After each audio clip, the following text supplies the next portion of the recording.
Vamos lá, então. E por que é importante eu compreender as repercussões dietéticas? Porque na obesidade,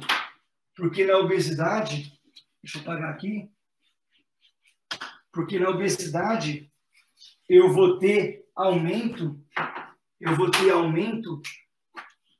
do estresse oxidativo. E por quê? Por quê? Porque eu vou ter agora redução das enzimas antioxidantes e aumento de radicais livres. Atenção nisso. Na obesidade, eu tenho redução das enzimas antioxidantes, ou seja, dos lixeiros, e aumento dos radicais livres, ou seja, do lixo. Como eu reduzo o lixeiro e aumento o lixo, o que impacta? Em estresse oxidativo. Estresse oxidativo gera todo um dano para o organismo. A nível cerebral, o seu aluno, o seu paciente vai ter agora aumento da fome. A nível dos vasos sanguíneos cardiovasculares, ou seja, artéria coronária e vasos sanguíneos cerebrais. A nível muscular.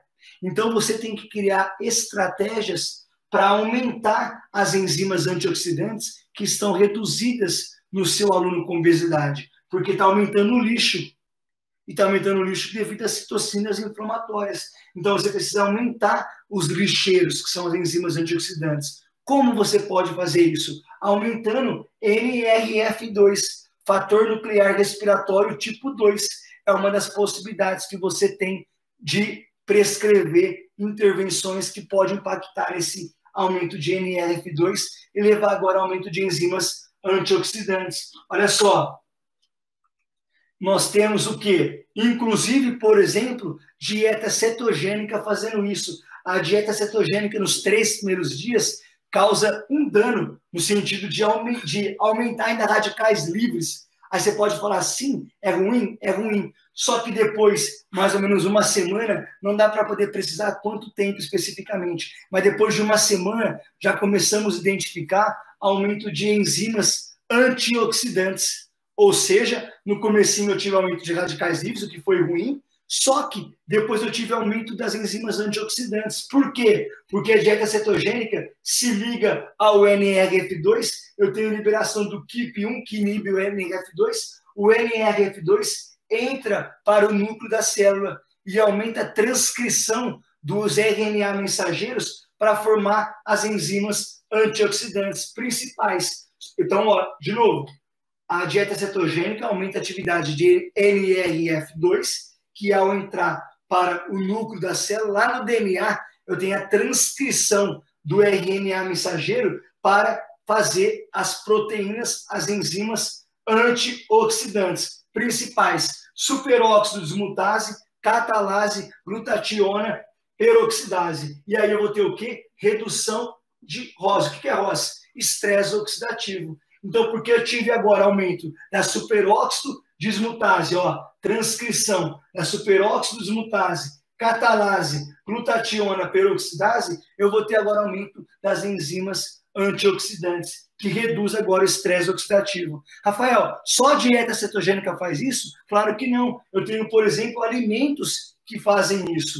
Porque o que importa no alimento não é em si o alimento, e sim o composto ativo que ele tem, o componente nutricional que ele tem. Então, você precisa entender, sendo professor de educação física, nutricionista, você precisa entender o que tem dentro daquele alimento que gera de repercussões fisiológicas. Porque senão você vai prescrever dieta, porque todo mundo na face da Terra sabe que chocolate não é o melhor alimento, e sim alimentos que têm fibras, alimentos como...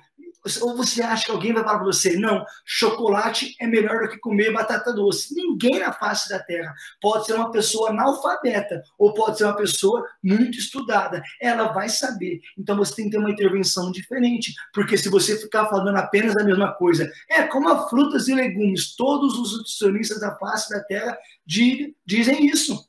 Professor de educação física também, qual é o seu diferencial? Mas olha só, nós temos, por exemplo, o cinemaldeído presente na canela, nós temos o licopeno do tomate, nós temos a alicina do alho, nós temos o sulforafano do brócolis, nós temos as catequinas do chazinho verde, cafeína e trigonelina do cafezinho, o resveratrol da uva, nós temos açafrão da terra, tudo isso impacta no aumento de NRF2, que migra para o núcleo da célula e aumenta a transcrição para as enzimas antioxidantes, para os lixeiros, para reduzir o estresse oxidativo. Repare a importância de você entender as intervenções dietéticas. Inclusive, é importante você saber, professor de educação física, nutricionista, que em dietas muito restritivas, nós temos efeitos ruins. Por quê? Porque quando eu faço dietas muito restritivas, eu posso ter impacto em todos os componentes do gasto energético total. Olha só, o gasto calórico total do dia de qualquer pessoa é baseado em 3 fatores: metabolismo de repouso, termogênese induzida pela dieta e atividade física e ou exercício físico. Então, é só, os 3 componentes que interferem no gasto calórico diário de qualquer pessoa são 3. Então, o que a pessoa gasta de caloria no dia, gasto calórico total, é baseado no metabolismo de repouso. O que é metabolismo de repouso? Gasto calórico para você poder se manter vivo. Termogênese induzida pela dieta. Gasto calórico para você poder digerir e absorver os alimentos. E atividade física, qualquer coisa que você faça, gasta mais calorias do que repouso. E ou exercício físico, que é algo controlado. Esses são os 3 fatores. Quando você faz dieta muito restritiva, nós temos uma resposta que é a termogênese adaptativa. Em dietas muito restritivas, nós temos a termogênese adaptativa. O que é a termogênese adaptativa? É uma alteração metabólica que acontece no organismo que leva à redução de todos os componentes do gasto calórico total. Repito, a termogênese adaptativa, que é uma resposta metabólica que acontece em dietas muito restritivas, reduzem os 3 componentes do gasto calórico total. E por quê? Porque dietas restritivas reduzem o hormônio T3 da tireoide, reduz leptina. E daí, Rafael, quando eu reduzo o T3, eu tenho agora a redução da taxa metabólica. Quando eu reduzo leptina, também, até porque leptina, quando inibe o neuropeptídeo Y, tem aumento da estimulação simpática. Quando eu tenho agora aumento de leptina, eu tenho agora inibição da fome. Leptina atua inibindo a fome. Porque agora reduziu leptina, essa pessoa vai ter mais fome. Você precisa compreender as repercussões fisiológicas, você precisa ir além, você precisa estar agora um passo à frente para você poder levar efetivamente o seu aluno, o seu paciente ao emagrecimento, e principalmente nesse momento que a pandemia em muitas cidades está agora mais ou menos controlada ou querendo começar a reduzir, e as pessoas estão voltando, academias abriram, centros de personagens agora abriram. Pessoas estão buscando mais agora a nutrição, porque engordar é a hora de você agora mostrar o seu trabalho. Tem noção que agora é o momento que as coisas estão voltando a abrir? Em muitas cidades, praticamente quase todas as cidades, as academias já abriram. Nutricionistas voltaram a atender mais. Esse é o momento. Esse é o momento que as pessoas engordaram e que as pessoas começaram a perceber a importância do exercício físico. É agora a hora de você bater no peito e falar: eu sou fodido em emagrecimento.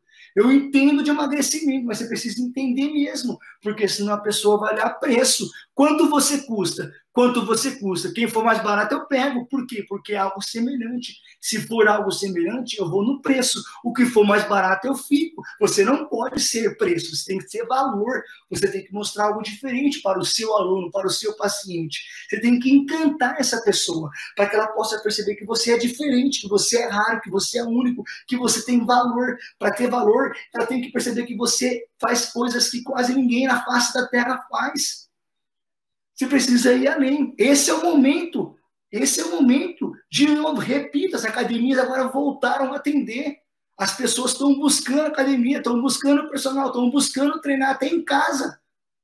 Estão buscando nutrição. Agora é a hora de você atender de maneira diferente o emagrecimento, de investir em você, de acreditar que agora é o momento. E é o momento. Então, olha só. Toda a repercussão fisiológica que precisamos entender. Para quê? Para que a gente possa ser diferente. Inclusive, entender dietas como, por exemplo, se eu quero fazer uma dieta restritiva, eu posso fazer uma dieta restritiva aumentando proteínas. Por quê? Porque se eu faço uma dieta muito restritiva, eu tenho impacto negativo, porque reduz T3, reduz leptina, então eu tenho impacto negativo no organismo. Porque isso, redução de T3, quando eu vou ter isso, quando eu reduzo muito a ingestão calórica.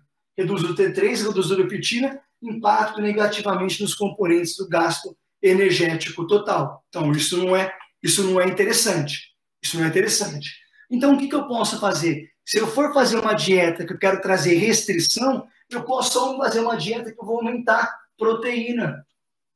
Por quê, Rafael? Porque a via molecular da proteína para fazer síntese de gordura é muito complicada. A síntese de gordura a partir de proteína é uma via molecular muito complicada, quase que não se discute, porque dá, claro que tem a lipogênese a partir de proteína, mas é muito pouco.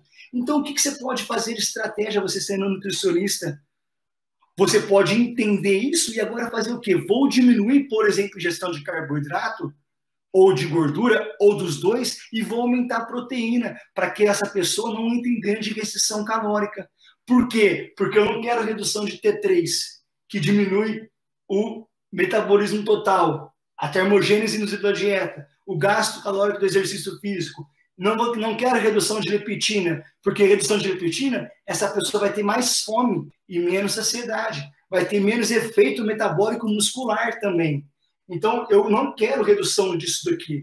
Então, o que eu posso fazer? Eu posso fazer agora uma dieta que eu vou reduzir carboidrato e ou gordura e vou aumentar a proteína. E qual é o benefício disso? A lipogênese a partir de proteínas é menor, então eu vou ter menos impacto e eu não vou deixar uma grande restrição calórica. Por quê? Porque eu vou ter ingestão calórica alta, só que os substratos que mais levam a lipogênese é o carboidrato e a gordura, principalmente carboidrato. Por quê? Porque aumento de glicose circulante o tempo todo de insulina aumenta a ativação de fator de transcrição lipogênico, SRBP1C, CHRBP. Além disso, ácido graxo de cadeia longa, palmitato, inibe a acetil-CoA carboxilase. O aumento de ácido graxo de cadeia longa, palmitato, inibe a acetil-CoA carboxilase. Quem é a acetil-CoA carboxilase? É aquela enzima que converte acetil-CoA em malonil-CoA. O aumento de ácido graxo de cadeia longa diminui a atividade. Então, eu posso fazer o quê? Vou aumentar a proteína.